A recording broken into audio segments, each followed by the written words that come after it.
Hello and welcome to the Sustainable Nutrition Exchange with Kerry. Today we are talking to Eloise Dubuisson, who is Foodservice Director for Kerry APMEA. Today we're going to talk about the leadership role that the food service industry is playing in the rolling out of sustainability across the food industry. Welcome, Eloise. Hello, Damien.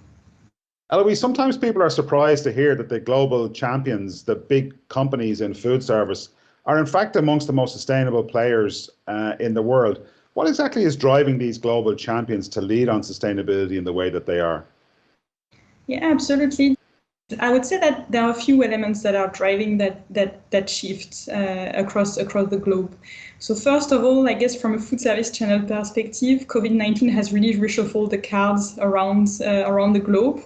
And when sustainability was more of a nice to have, maybe pre-pandemic, it has now become more of a real urgent need when it comes to the food service channel. And most of the big players and global food service operators are really accelerating their shift towards more sustainable activities and have very ambitious targets in their greenhouse gas reductions across sourcing, across supply, across menus as well.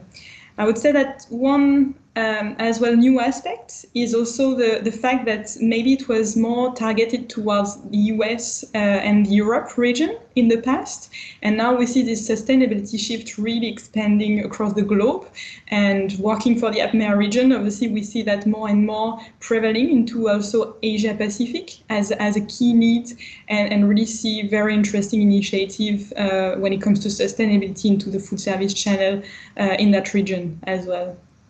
One of the things driving the US chains in particular towards sustainability is investor pressure. Is there similar investor pressure in Asia for chains to make this switch to be more sustainable? So I would say that from a global chains perspective, indeed the investor pressure would be really led from a US perspective. So we had, for example, the Ceres organization just a few months ago recently launched the Food Emission 50, which was really looking at the 50 top contributors for food and pressing them to reduce their emission, especially into the scope 3. So this was really a North America-led element. But as the big global chains, actually from a food service perspective, have reached across multiple regions, these kind of pressure are actually expanding into the globe. And there is also obviously a pull from consumers that is more and more increasing, and that is kind of leading the other way of the spectrum and moving from both ends into a more sustainable food service channel for the future. And we'll talk about consumers in a minute, but I guess many smaller firms and new chains and entrepreneurial ventures are sort of born sustainable these days. Are you seeing the same thing in Asia with new chains opening up and growing fast on the basis of sustainability claims in particular? Yes, absolutely. So definitely global champions are leading on sustainability, but independent and local companies are also definitely leading that way. We see actually as part of the fastest growing food service operators, emerging companies into coffee channel, into quick service restaurant channel, and really having at the heart of their positioning like local supply, for example, and local craftsmanship, as well as the community initiatives in terms of for example, meal replacement or food waste reduction. And we definitely see that a lot across China, across Australia, across also markets in Southeast Asia like Indonesia, where we have a very strong local supply for key elements like coffee, for example, in Indonesia or in China, or like dairy, for example, in Australia. And those local independent initiatives are really finding way and success towards consumer, especially as food service consumer are more young generation, more urbanized kind of consumers, and they're more demanding. They have changing lifestyles, and they will drive this need for sustainability and leading to new kind of success stories when it comes to food service independence. When we see, for example, like plant-based being more prevalent into the menus, local sourcing coming up as well into the menus, and so on.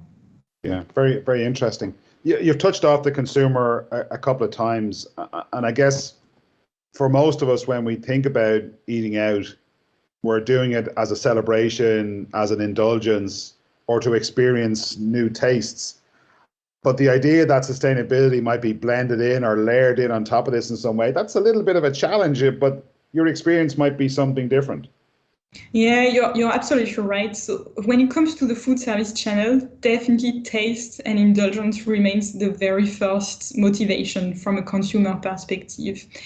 But that being said, actually at Kerry, we launched recently a global consumer research when it comes to sustainability. And what we found out is that 48% of consumers globally are prioritizing sustainability when they buy food and beverage, be it in the retail or food service sector.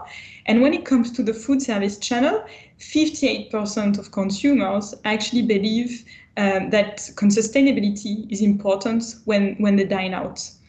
But that said, consumers are willing to shift to more sustainable options, but it's around finding the right balance between sustainability as well as taste, price, and convenience.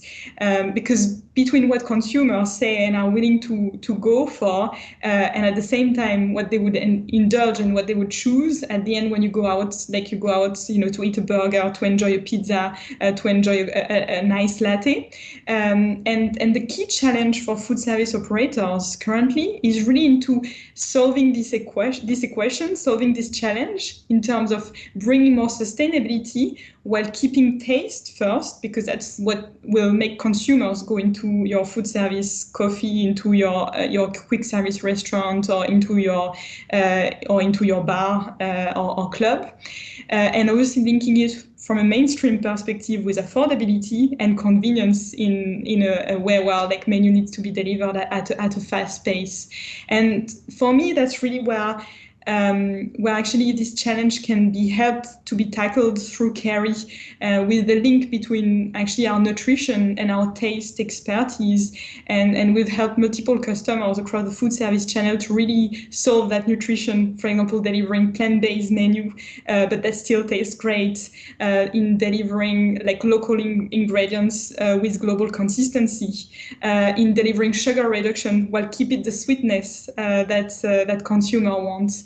And all these areas of expertise are really what will help to drive this consumer preference and help sustainability to really become mainstream across the world. The holy grail, I guess, of sustainability is that if you can fix taste while being sustainable, if you can fix cost while being sustainable, if you can fix the indulgent part while being, that's really the holy grail. That if you could fix that, you could drive demand very, very significantly. So that's very exciting development, isn't it? Absolutely, absolutely. And that's what is really exciting actually at the minute, is that we're really at a time where like we have a chance to really shape the food service channel for tomorrow. And shape this new face of this channel into blending the key element of why do we go for the food service channel, why do consumers go for that, because of the indulgence, the taste and the treat elements that it has. And where Kerry can actually help is in blending this really core identity of indulgence with the way the industry is moving forward into more sustainable options, and change towards more sustainable menus, and help our customers in going into more sustainable menu innovation. And that's really this solving taste and sustainability equation, which will be key to the success of a more sustainable food service channel for tomorrow. As you look across your food service customers in the APMEA region, what are the major trends, what are the major developments that customers are seeking to invest in? So there are definitely key trends and major trends that we see shaping across the food service channel. If I start from maybe the most important one at the minute, is really around meat and dairy replacement, and how do we help food service players to go into the plant-based space. And here it's really like personifying what I was telling before around the taste and nutrition equation, because obviously you want a nice maybe oat latte or a nice almond latte, but if you don't have the nice latte art, on it, and it looks like shaving cream on your coffee, or if obviously you have a very bad off note and a bitterness of your coffee that is increased, at the end consumers won't go for it. So it's really around how do you make plant-based a real experience for consumers, a tasty experience that actually has an impact on the planet, that has impact on consumer health, while still driving this excitement, this menu innovation, and really make a difference from a visual and taste perspective. From a food perspective, just to give you also another example, maybe the biggest one is like, meat and meat patty in a burger, for example. So we're definitely seeing plant-based meat options rising and growing across the world, not anymore in some niche areas, but really across the whole menus and the whole region. But at the end, when you just have, for example, the patty that is plant-based, but your cheese is actually, dairy, and your mayonnaise is not vegan, you need a holistic menu reinvention. And that's where actually Kerry can help also from a holistic food and beverage and multiple category partners to really get the taste, the costs, and the convenience right across a full menu ideation. And that's what really will make the difference and will help the sustainable initiatives in the plant-based space to be meaningful, to be holistic, and to meet consumer expectations when it comes to taste and functionality. One of the things which I think has been in the ether for a while, but has really come to the fore post-COVID, has been the idea of enhanced nutrition.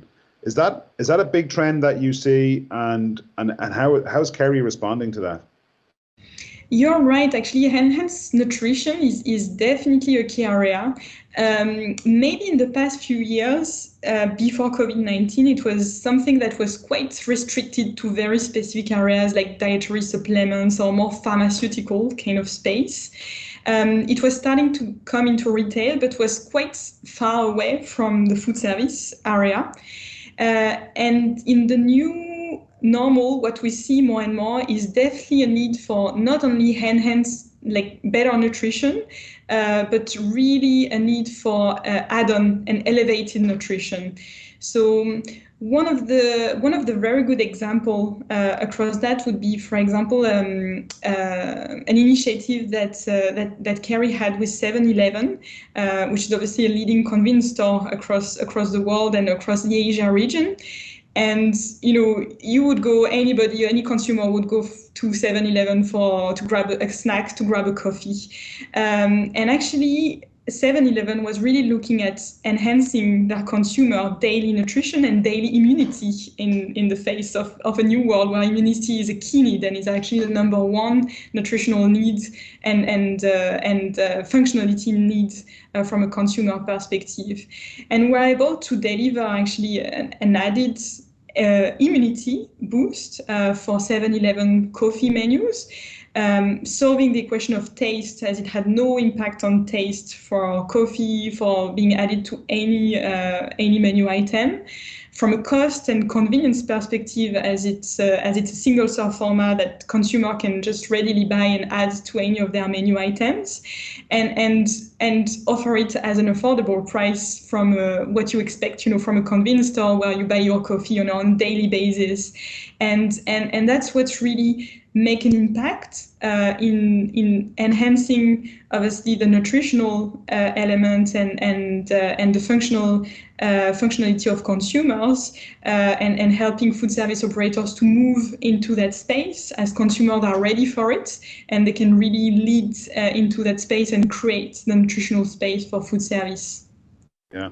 What I like about that is that you have this additional benefit for the consumer, and at the same time you have an additional revenue opportunity for the retailer. That's a very exciting kind of mix. I guess the last thing to think about in terms of trends is just this trend towards natural. That the idea that we can have mass food, but that the products that we eat are natural. Is that Is that a big trend in Asia right now? Yeah, absolutely, absolutely. The need for naturalness is definitely here. Again, led by global champions and as well as obviously local players.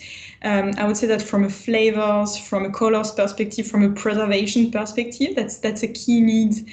There are definitely a lot of proprietary elements such as black citrus, smoke expertise that actually help our customers to increase shelf life of their products, to decrease food waste, which is a key massive challenge from both a food service and a retail perspective, while delivering on naturalness. So here again, it's around how do we help increase the naturalness of the menus while keeping in mind the key